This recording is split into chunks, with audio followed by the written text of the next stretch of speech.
What's up, everybody? Unrested back here. I'm on part 8 of the history of Unrested, also known as the first week of my life in Japan. Sorry, the sun's shining through here. I'll try to tell the sun to turn off and give me better lighting for the video. Also, sorry if my voice sounds a bit weird. I'm really sick right now. I got like a really bad sore throat. So I'm kind of like talking in a way in which I don't have to swallow much, you know what I'm talking about? And I got like a bad headache and kind of a fever that I'm keeping down just with some medicine and stuff. But nonetheless, I'm out here recording a video. Yay for the Unrested channel and its viewers and my undying devotion. Okay, so part 8. Well, if you watched part 7 in this last part, I got married. I met my wife, who was just a woman who I met on the street. No, I mean, I met a girl in a bookshop one time and had a conversation with her, which led to dinner with her, which led to a second date with her, which progressed further and further until she ended up being my wife. Will I ever show my wife on camera? No, she's not interested in being on camera with me. YouTube's not her thing. I think you'll find like a lot of the YouTubers out there, like Give Me a Break Man, Give Me a Flake Man, Busan Kevin, a lot of us don't have our wives on camera, and it's mostly just, it's more of a Japanese thing. They enjoy quite a bit more privacy than you and me. Us Westerners like to be loudmouth and shout at the camera and don't care who knows what about us and tell all our secrets really fast, whereas the Japanese are a little more private. It's probably a smarter thing to do, but I'm a dummy, so I don't know how to do that. Let's just jump into part 8. Part 8, we buy our first house. So I moved in with her into a little house that she was renting, and this house was okay. It was a pretty decent size, but one of the biggest problems was, number one, it was really old. It was tatami mat, which if you have asthma, tatami mat's really hard on you. Sorry, I'm watching my son is here. You might see him run around in the background, so maybe you'll get to see him. Tatami mat is like that straw mat. I'm sure you've seen pictures of it before. It's really hard. See, there he is. There's my son. You can't really make him out much, can you? But that's my son. Watch. Kenny, what you doing? You looking for birds? It's okay, you can keep doing it. I'm sorry, I won't bother you. I'm sorry. He's really confused. Oh, can't show his face though on camera. But there we go. What's up, buddy? I'm just recording right now. Huh? You want this hat? Okay, you can have my hat after I finish recording, okay? If I take it off suddenly in the middle of this, then we've got to like try and put it on your head and everything, and there's going to be a huge gap in just talking. I'll put it on after, okay? No problem. So we are looking for a house because we want to move out of this old, decrepit Japanese-style house, which there's nothing wrong with Japanese-style houses. In fact, they're quite beautiful. You can go back and take a look at my video I made of it called My House in Japan. It's a really old JFAQ. It has a really high view count. I think it's something like 100,000 views on that, that's a lot for me. That's a lot for Unrested. I'm not anywhere close to the million view count, so. I took a video of that house before we left, so you can take a look at it. It's really old style. For example, like it didn't have a washiki benjo, which is the Japanese style, like hole-in-the-ground toilet. It wasn't that old, but it didn't have like a heated seat, and that's not a big problem. I don't really mind that I have to absolutely have the heated seat, but also the thing you gotta realize is there's no central heat and air in a Japanese house, so your bathroom becomes like an ice cave in the middle of winter, and when you sit down, your ass then touches the ice cave. And it was uncomfortable. There was a bunch of other things too, like we had these really old style Japanese steps, and we slept on the second floor and our bathroom was on the first floor, and so if in the middle of the night you have to go to the bathroom, you would have to like try and navigate these super crazy steep steps that you'd almost have to walk down them backwards with your face headed up towards the incline in the steps to make sure you didn't fall face first forward or miss one step in the dark, and you would just fucking crash through the paper shoji doors and come out the other side. It would be like a goddamn cartoon. There'd be like this cut outline of where you had gone through. It would be hilarious. But all hilarity aside, we needed a new house. This was actually for a couple of reasons. Number one, my wife had gotten pregnant within the first year of getting married. It was something that was very planned. That biological clock was ticking. My wife is an older woman. I'm actually older than people think too. I'm 35. My next birthday I'll be 36. I'm already on the countdown to 40, even though people always are like, why are you having kids in your 20s? I'm like, I'm not 20 years old. I wish I was still 20, but I'm not. And so my wife's even older than me. I'm not going to say her age on camera because that's impolite to do to a woman. but let's just say she's older than me, okay? And so right away we planned on having a kid. I had always planned, like, I got married when I was 30, and I had always planned, like, number one, when I turned about 30, I'd start to look into marriage, and then after my first year of marriage at 30, I knew I was going to either start a family or, you know, have 1 or 2 kids, and 2 kids is what it turned out to be. But we're having the first kid now. My wife's pregnant. Having the kid be born in this old-style Japanese house, kind of the things we're worried about is what if the kid has asthma like me? He's going to suffer through all kinds of asthma problems. The problem with the tatami mats is unless you like switch them out a lot, which often is done, like you just pretty much lift up the whole mat, move it out, and get a new block of tatami, you're collecting tons of dust under those. So if you have any kind of problems with like dust mites and stuff like I do, your breathing is just really hard in those kinds of houses. I constantly had asthma attacks in the tatami mat house.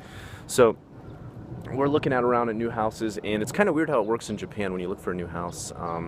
You don't try to find a house that you like and outbid the highest bidder. You just literally walk into a place that has an open house, which just lets as many people walk in as they want during the time that it's an open house. And then if whoever is first in line gets the house. It's kind of strange, and like unless their like bank loan falls through, then just because they were first, they get the house. It doesn't even matter. Like if like 3 people walk in, the first person who walks in says, I'm going to buy this house. The second person says, I'm going to buy this house and I'll add $50,000. And if the third person says, I'm going to buy this house and I'll add a fucking $1 million onto the price, that first person will still get the house. They can't say, oh, no, wait, that guy's going to give us a hell of a lot more money, I'm going to go with him. It's just the first person who walked in. There's no outbidding somebody. So we found a building where we really liked the apartments. They were huge because it was an older building, and older buildings in Japan tend to not have these giant pillar structures that go through the newest type of buildings in Japan. Yeah? Oshiko. Chotto gaman suru? Okay. Good boy. We'll go soon, okay? Like I've only got probably like 20 more minutes. Is okay? Is that okay? Okay. Cool, cool. He needs to go pee-pee. So, where was I? Sorry, I got lost. We're in the middle of the choosing one of these houses. We go into this apartment building, the entire building, because you select an apartment to buy. You can usually look at any building full of apartments, most of which are rented, but most of those can also be bought as well. They're owned by a company that's renting it out, and if you wanted to buy it from that company, they would then sell it to you too.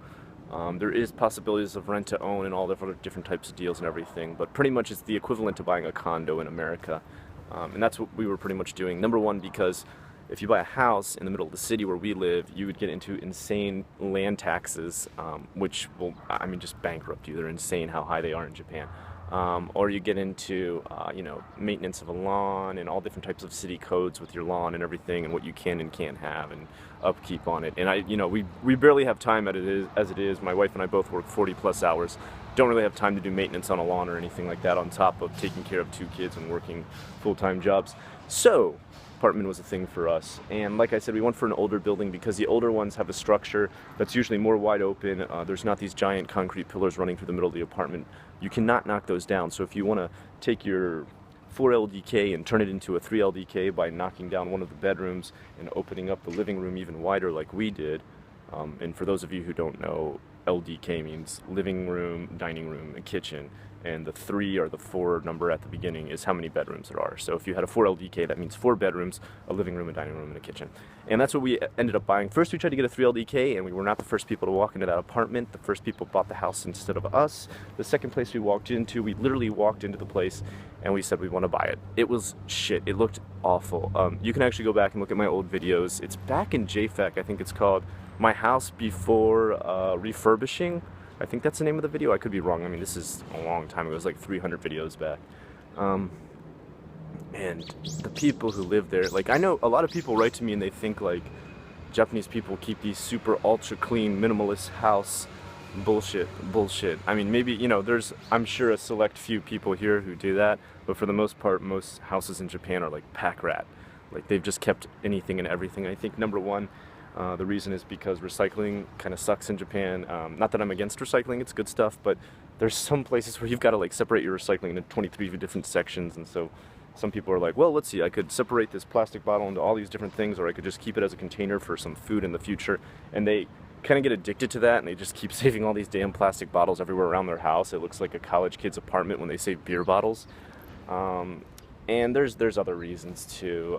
For example, just going out and buying like a container or buying like just basic stuff in Japan. It's expensive because Japan in general is one of the most expensive countries in the world. So if you can just have a container for free from some piece of food that you bought, you just end up keeping that and think, well, maybe I'll need this in the future. And those people end up keeping like every goddamn container ever. I swear to God, Japanese people, you're addicted to collecting and keeping and hoarding containers. It's insane sometimes what I've seen in people's houses. Or also they have like the collectibles and stuff like that they'll just like never throw away. Like they're like, I went to Disney back in 1978 and I got this Mickey Mouse doll and like the stuffing's coming out of it and everything. They're like, look, and you're like, oh man, you need to throw that thing away. It looks like nasty. They're like, no, but it's such good memories. It's like, okay, there's good memories and then there's hygiene. Oh well, you know. Like I said, don't expect every house you go into to be super, minimalist and hygienic. For example, the people who we bought our house from, they were both retired, early retirement, 50 and 60 years old. It is not old for a man and a woman to be retired. That woman was a housewife like her whole life, but the house was a goddamn mess. So I don't know what the fuck she was doing. I mean, there's nothing wrong. If you want to be a housewife, that's fine, if that's your goal in life, but if that's also your goal in life to be that's also your job and your career. I mean, I know that's a busy ass job and work, and you actually have to clean up stuff. Like part of housekeeping is cleaning and stuff, and she hadn't done any of that. Like, it was just like the sink and the oven had this like filthy like grime line underneath it, just like of food and like dust and grime just like underneath it. I'm not saying like you had to go like underneath and look under, like, fucking wheel yourself under like you're jacking up a car. I'm saying just like below it, like here's the sink, you got your sink here, and you look down here and you're like, damn, what the hell, clean up underneath your sink, wipe the cabinets and stuff. It's disgusting. And I just remember thinking like, wow, we're ripping all of this stuff out of here. And that's exactly what we did.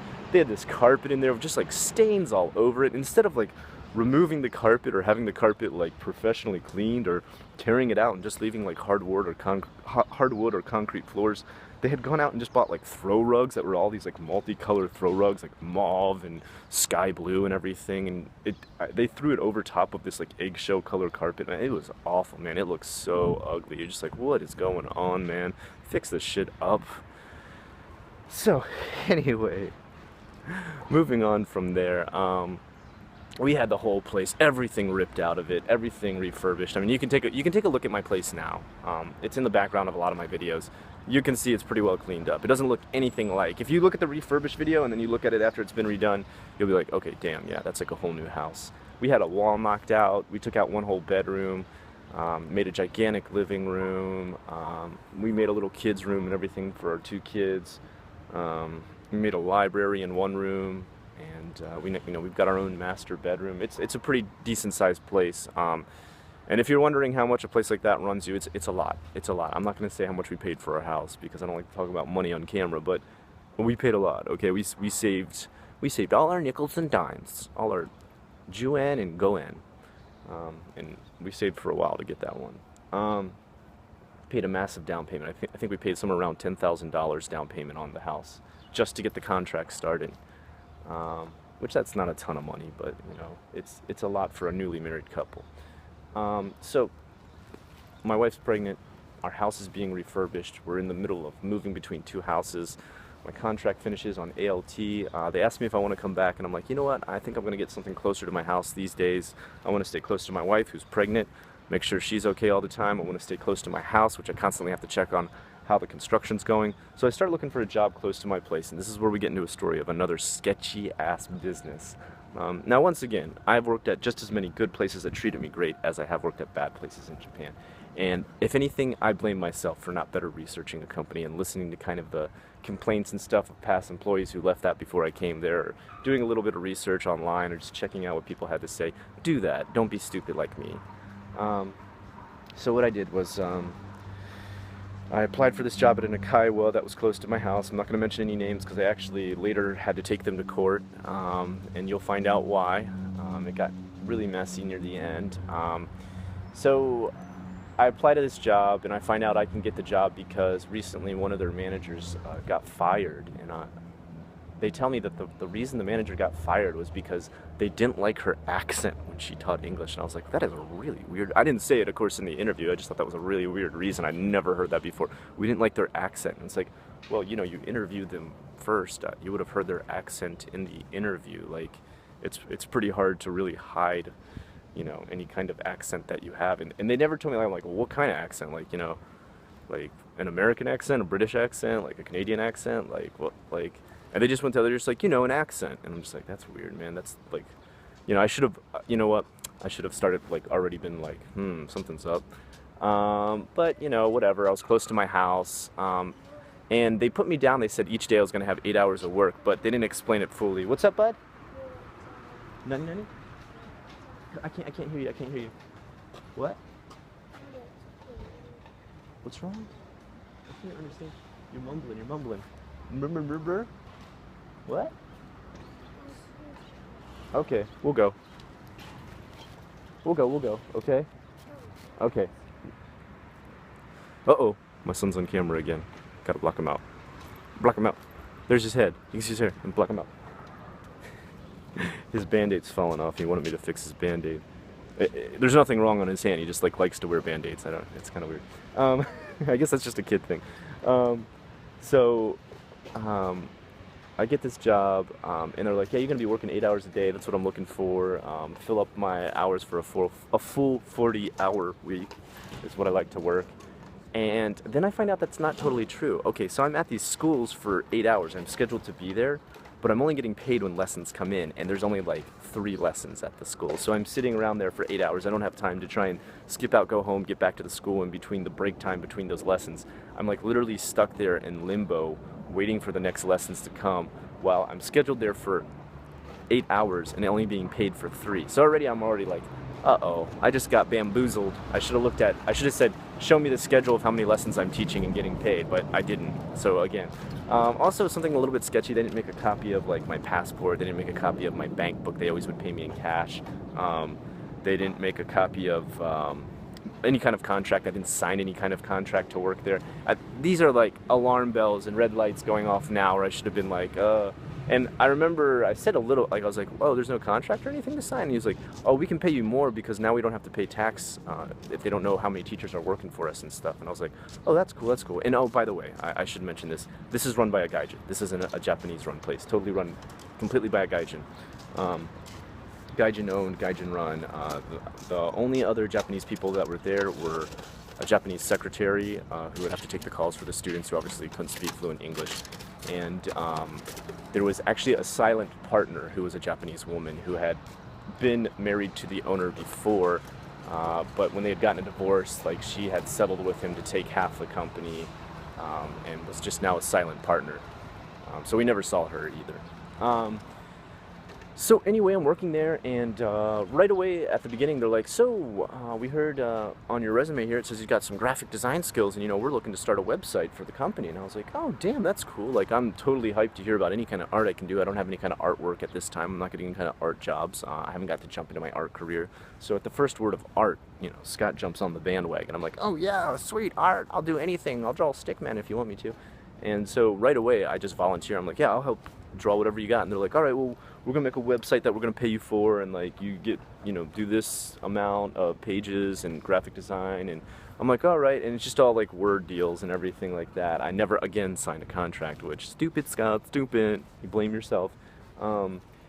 And so I do a couple pages, I think like 3 pages worth of all this different kind of graphic design. It took me a while, like stuff in like Photoshop and Adobe and things like that. Of course, the site's not up anymore due to legal reasons because I own all the rights to the art. Luckily, I was smart enough to do that. So I'm getting my paycheck, my next paycheck, and there's none of the money for the website stuff on there. I'm just kind of like, well, what's up with this? And so I go to the owner and I'm like, hey man, you know, I'm getting a couple paychecks here and none of that website stuff is showing up.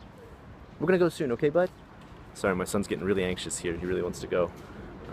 He's got school today to learn some English, and he's always stoked about ABC class, as he calls it, or ABC senseis, as he calls them. Class isn't though for a while though, so I'm not like making him miss class by recording this. right away I'm like, you know, what's up with this? Why am I not seeing this money show up on my paycheck for these websites? And they're like, oh man, like the owner's real nice about it. He's like, I don't know what's going on, man. This should have been on there. You know what? I've got just a couple more pages I want you to do to finish up the site completely 100%. Let's just pay you in one giant lump sum. And I'm like, oh, okay, that's what it is. Like, you know, they're looking to put all the money together and just throw it down in one lump sum. That's cool, that's cool. I'll probably see it on my next paycheck.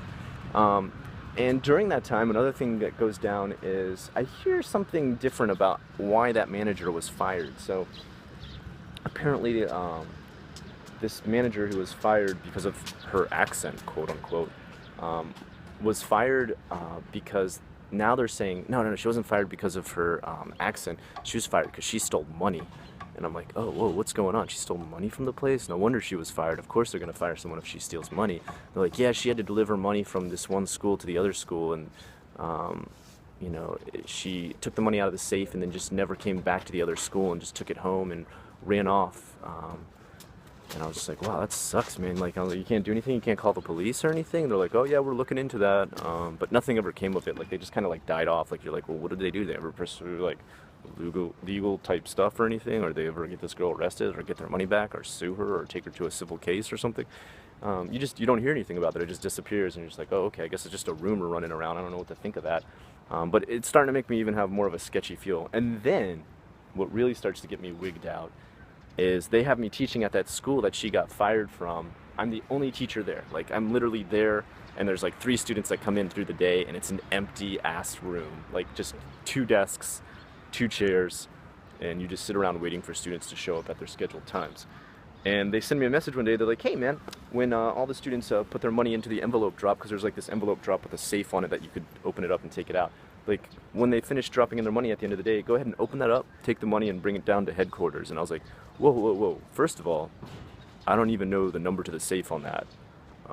And second of all, like, that was a managerial duty, if I'm correct. I mean, wasn't that... Hey, Kenny, don't leave the park, okay? Stay here. Okay? Here, come here. Come here. I just don't want him to leave the park. Okay. Come here. 1 second, guys. 1 second. All right.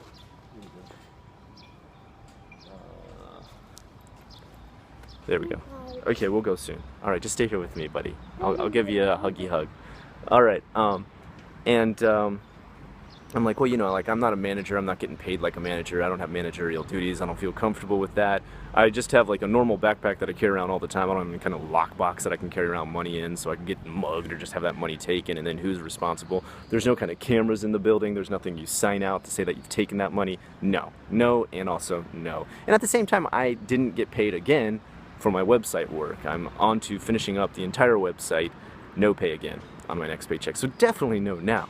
And I bring it up again. I'm like, what's up with this? Why am I not seeing this? And they're like, well, you know, we're trying to give you more duties, Scott, but you just don't seem to want to take more work that we're giving you, so it's kind of hard for us to want to increase your pay. And I'm like, well, what are you talking about? And they're like, you don't want to handle that money from, you know, the one building and take it over to headquarters. And I was like, what does that got to do with me doing the website?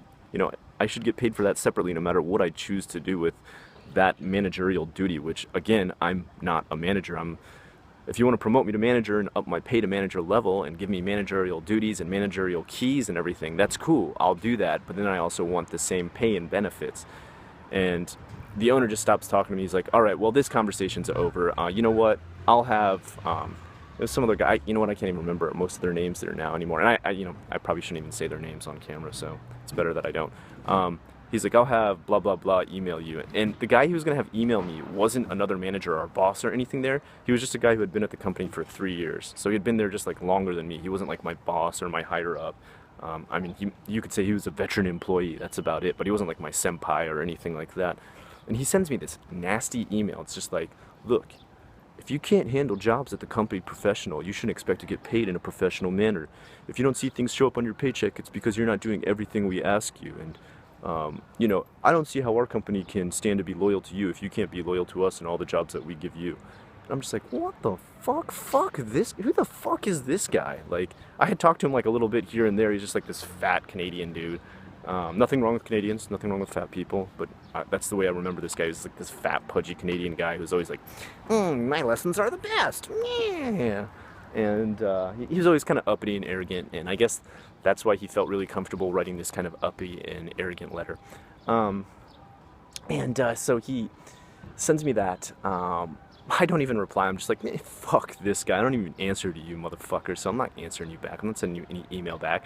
So then they send me another email the same day. And this is the 3 emails. This was like the 3 strikes, and I was the fuck out of that place. Second email comes that day, and it asks me to update some stuff on the website. It's like, hey, Scott, look, we noticed some things are in the wrong place. We want this graphic moved over here and this graphic moved here. If you could fix this text up to say this instead.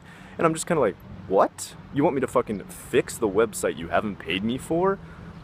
No. So again, I was just like, well, I'll fix it. You know, I sent the email back, like, pretty polite.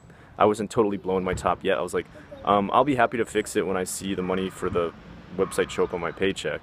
But until then, you're welcome to fix it yourself. Of course, you know, they don't know how to do anything. Those people can't even write like HTML code or anything like that, let alone do graphic design stuff. Stay here, bud. Stay here. Don't go outside of the park. Oh, you want to sit on the panda? Go sit on the panda. Good boy.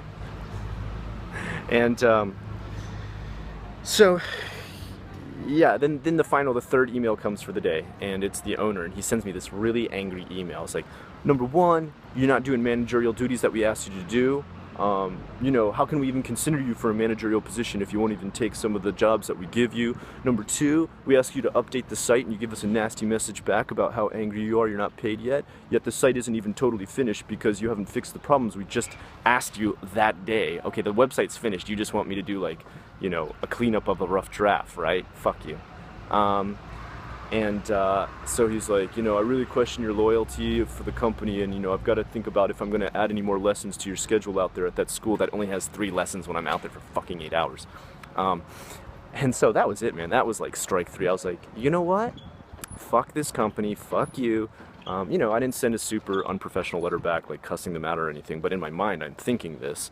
You know, I sent him a letter back, was like, look, I don't think I'm a good match for your company anymore. It's become quite obvious to me that the things that you want me to do but not pay me for are not things that, you know, my work ethics coincide with.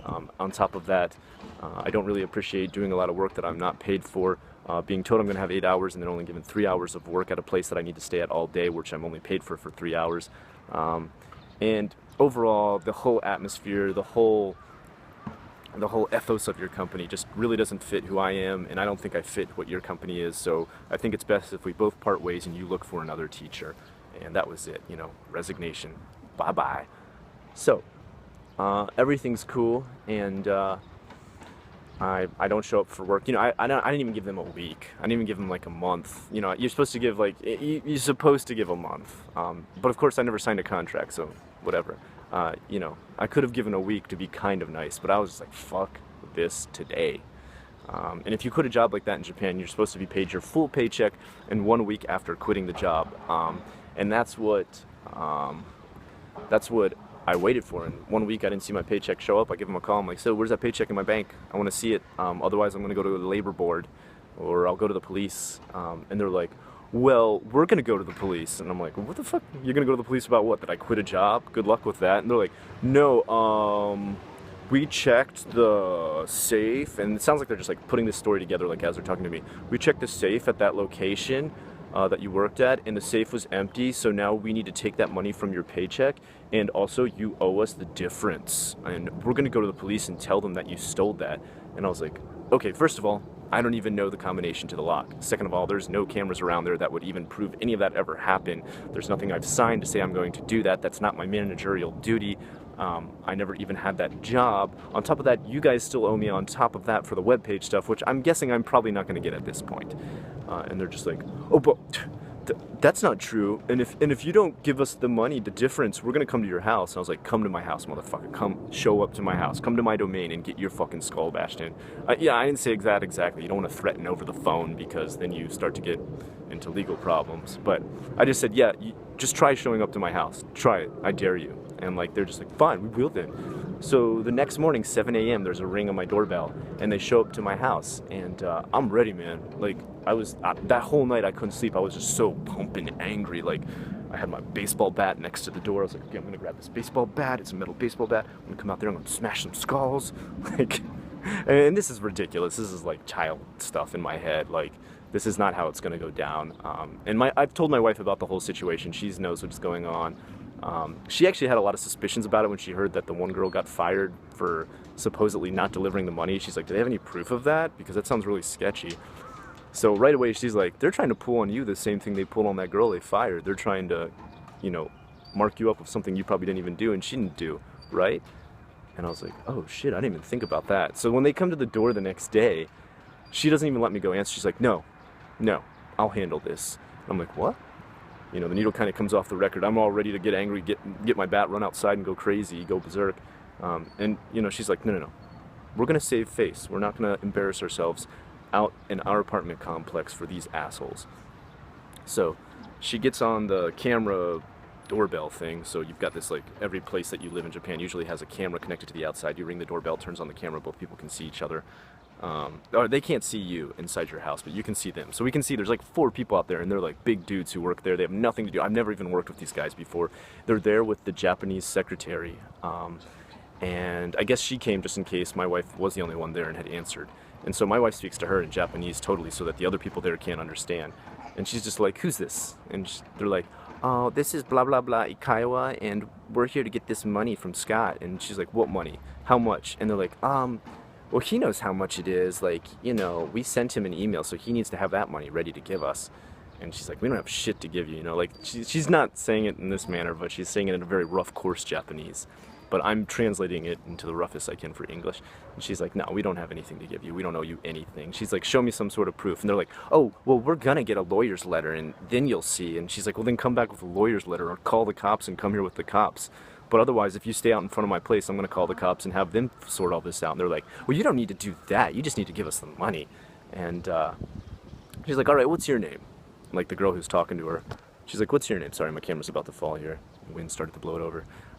She's like, what's your name? And the girl's like, you know, my name's this. And it's just like, it's like the most common Japanese name ever for a girl. It's like, my name's Haruka. And she's like, Haruka what? Like, you know, tell me the last name, tell me the kanji that I use. And she's like, you know, Haruka, like the idol. And she's like, I don't know what the fuck idol you're talking about. There's like a million idols named Haruka. And she's like, tell me the goddamn kanji. And this girl didn't want to give her the kanji. She doesn't want us to know her ID, her identity, her name, her last name. She just wants to come there anonymously and ask for money that supposedly I have. And so things are getting more sketchy. She's like, well, I don't want to tell you that. And she's like, well, you know what? Why don't I go ahead and call the police? And right away, of course, they leave. So after that, we go to the police, we go to the Better Business Bureau. They do shit. They don't do fucking shit at all. They don't do anything to help you out. The police don't do anything to help you out with a situation like this. By the way, totally illegal for them to just show up to our house like that. So eventually what we had to do was go to a family lawyer. We weren't messing around. You know, when I get angry, yes, I want to go beat skulls in, but really the good thing to do is get legal. And that's what we did. We went to our family lawyer. We're like, look, here's the situation. He's like, yep, that's 100% illegal. And actually, I did a little bit of research, and apparently they pulled this kind of thing before. You know, trying to milk money out of people by just accusing them of stealing stuff from their company. So what I'll go ahead and do is write. Is it still going? Okay. Freaking wind is blowing my camera over again and again. He's like, so what we'll do is we'll go ahead and write, what do you call that? Like a legal letter? That they have no choice but to answer. To tell you, number one, pay Scott his money for the money you owe him for the time that he worked there, pay him for his website. Don't ever come to his house again without, like, you know, the proper authorities or the proper way to do it, or send a legal letter. And if you do, we'll have you arrested for like trespassing or something like that. I forget what he went into, how it would have worked or anything. I'm not 100% familiar with Japanese law, because that's why I got a lawyer, right? You have him handle that kind of stuff. So we sent this letter, no word back from them at all. They go dead silent. And the letter's got like a date on it. It's like, you need to answer it by this date, or the next thing we do is we take you to court. They wait literally to the last fucking day possible on that letter, and they pay me everything. They have to pay me, they have to pay me for my website, they have to pay my lawyer fees, everything. They have to pay everything back. And then after that, guess what happens? The money is found. That missing money was found. It was stolen by the owner, who ran off to the Philippines, where he owned a secret hotel that was going bankrupt, and he had been stealing from his own company in Japan, from his silent partner, who then took over the company after he left. And the school still exists. It had to change its name because of all the bad publicity it got after that. And he's gone. He's out of the country now. So pretty whacked out, crazy story. And I'm gonna go ahead and end it here because my son is super antsy and this video has been going on and on and on. Alright guys, next time we'll get into the birth of my second son, another job, and a crazy betrayal that happens to me in the future. Anyway, until next time, I'm Unrested. If you like what you saw here today, please like, comment, and subscribe.